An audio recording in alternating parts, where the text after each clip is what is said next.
My name is Dr. Aris Thorne. I've spent my life in the coldest, most remote corners of the planet, chasing mysteries locked in ice. My work has taken me from the frozen heart of Antarctica to the windswept peaks of Greenland. But nowhere have I felt the weight of the unknown as I did here, on the edge of Vatnajökull. For 30 years I've studied the world's great ice sheets, tracking their slow, relentless changes. I've seen glaciers groan and crack, rivers of meltwater carving their way through ancient ice. But nothing in my decades of research, no textbook or scientific model, prepared me for what happened on Vatnajökull, Iceland's vast and enigmatic glacier. It was as if the rules of nature themselves had shifted beneath my feet. On June 8, 2025, my instruments, meticulously calibrated, checked and rechecked, detected something that defied all logic. The ice wasn't melting into water as it always had. There was no trickle, no pooling, no familiar sound of runoff. Instead, the ice was simply vanishing, as if dissolving into thin air. I stared at the data, convinced it was a malfunction, but every reading confirmed the impossible. I rushed outside, heart pounding, and saw it for myself. There was no meltwater, no evidence of the usual thaw.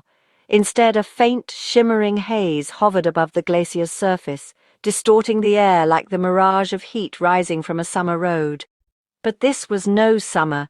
This was the heart of Icelandic winter, the air sharp and biting, well below freezing.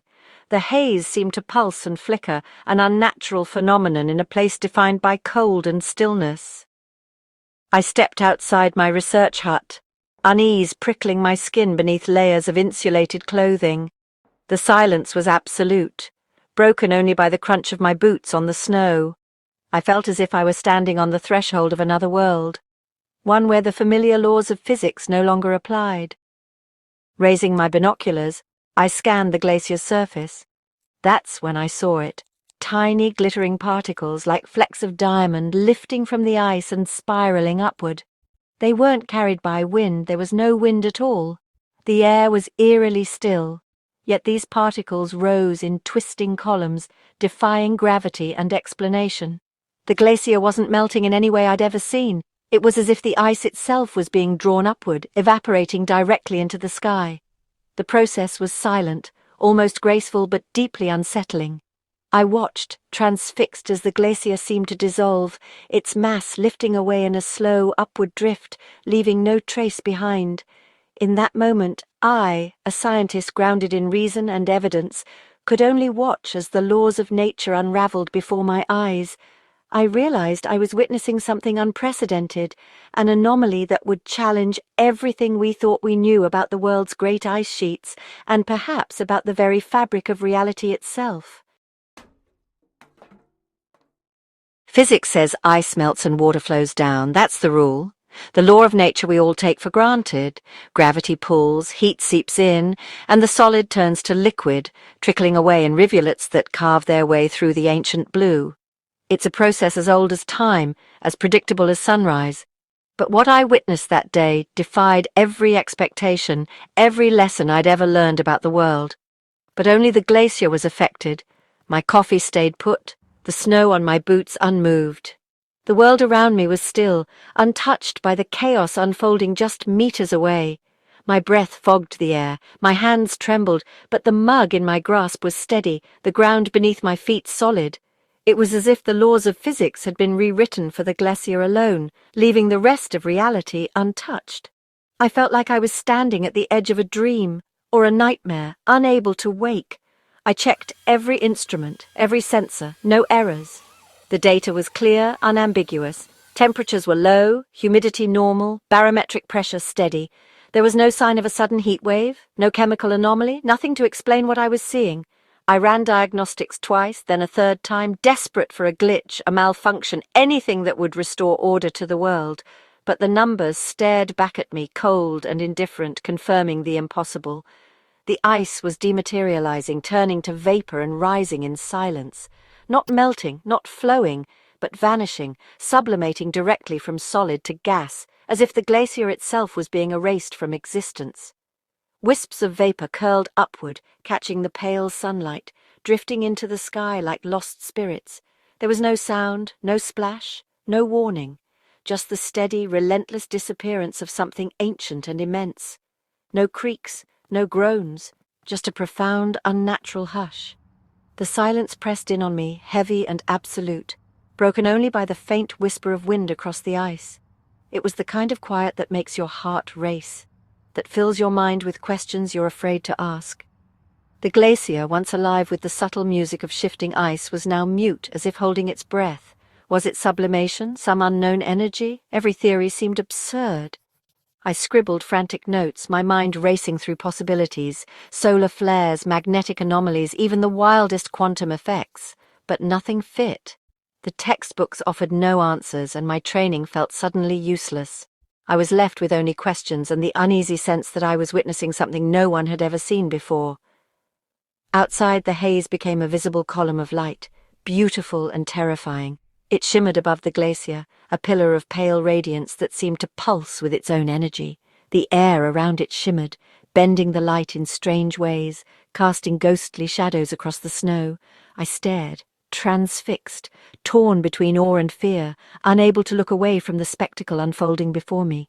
The air grew colder as the ice vanished, as if the process was drawing heat from the world. My breath hung in the air, crystallizing instantly, and a chill seeped into my bones.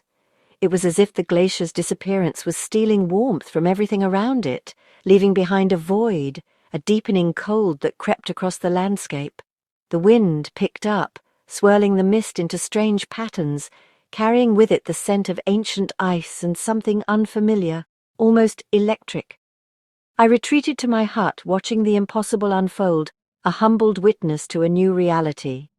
Through the frosted window I saw the glacier continue to fade, piece by piece, into the waiting sky. I felt small, powerless, and profoundly changed. Whatever was happening out there, it was rewriting the rules of the world, and I was left to wonder what would vanish next. News spread fast. Satellite images confirmed the anomaly. The world watched as Vatnajökull, a glacier thousands of years old, dissolved into the sky. No icebergs, just bare rock where ice had stood for centuries. The process accelerated. What began as a shimmer became a vortex of light and ice. Locals gathered, witnessing the loss of a giant, a living record of Earth's history. Each rising particle was a lost page. I felt grief, watching a titan erased, leaving only emptiness behind. By day 2, much of the glacier was gone. In the exposed center, something emerged, a metallic shape, smooth and dark, not natural rock. My instruments detected a growing magnetic field. This was no accident. The ice was being removed with purpose.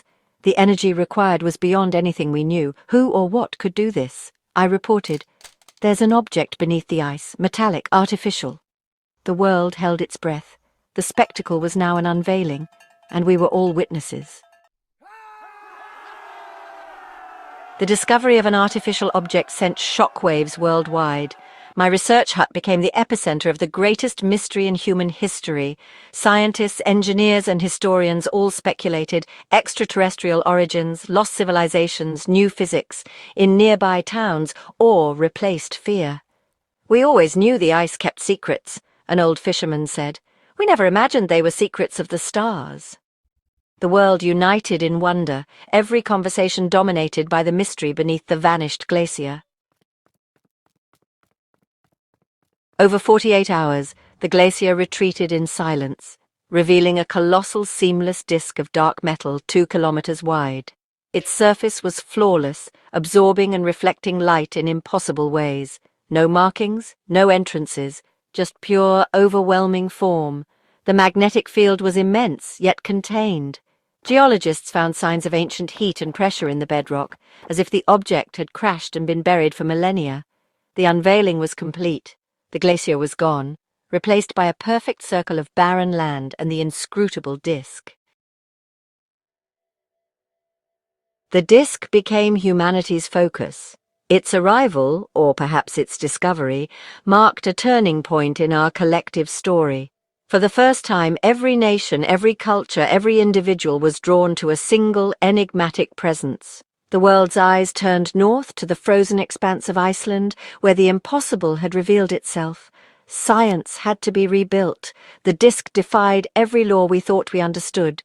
Teams of experts from every discipline converged, their old rivalries forgotten in the face of this mystery. Theories were rewritten, textbooks rendered obsolete overnight. The disk was a puzzle that demanded new ways of thinking, new tools and new collaborations. We couldn't drill it, scan it, or react with it. Every method failed. Lasers, chemicals, even the most advanced nanotechnology, all were useless. The disk remained untouched, as if it existed outside the reach of our science, immune to our attempts to understand or alter it. It was indestructible, impenetrable, and at least 200,000 years old, predating modern humans. The ice around it told a story of ages past, of shifting continents and ancient climates, but the disk itself was unchanged, eternal, a silent witness to the rise and fall of civilizations. Was it a ship, a beacon, a tomb? Theories abounded, each more fantastic than the last. Some saw it as a message from the stars, others as a warning, or perhaps a relic of a forgotten epoch. Its purpose was as inscrutable as its origin. It offered no answers, no threats, no communication.